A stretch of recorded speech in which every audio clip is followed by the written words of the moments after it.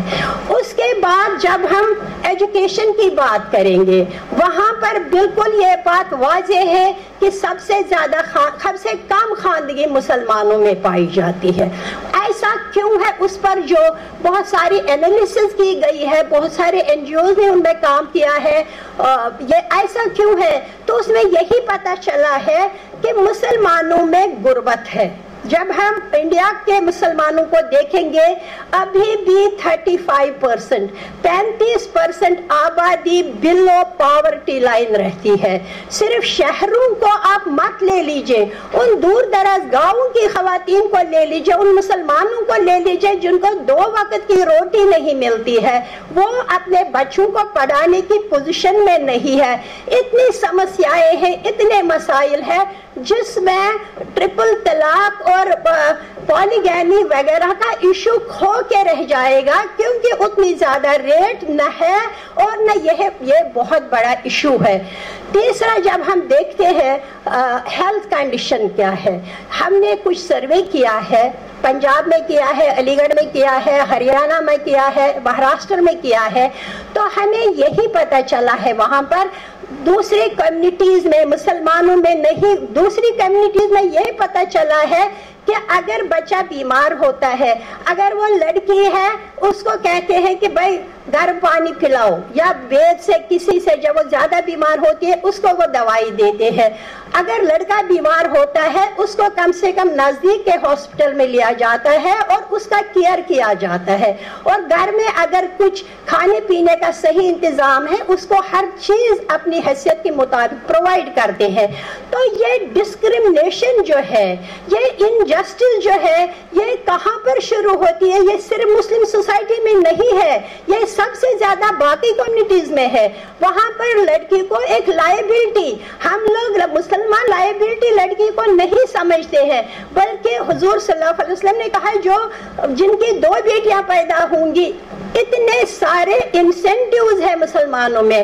اگر ایک کسی کے یہاں 2 لڑکیاں پیدا ہوں گی, وہ جنت میں میرے نزدیک ہوں گے, میرے ساتھ ہوں گے.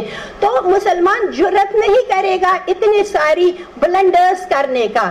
اگر کریں گے کم سے کم یہ ساری جو اسلامی تعلیمات ہیں ان کے آڑے آئیں گے, وہ اتنی انجسٹس نہیں کریں گے.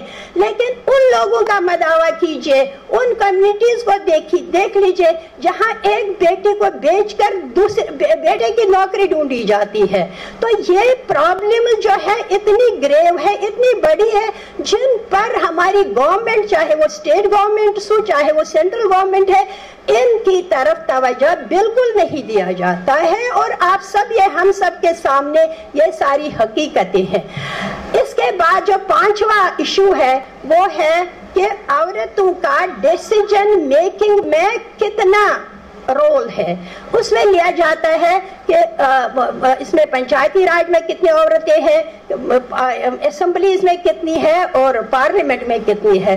جو 2014 کا الیکشن ہوا تھا اس میں صرف 10% ویمن ہے اور اس میں 1 مسلمان لیڈی ہے.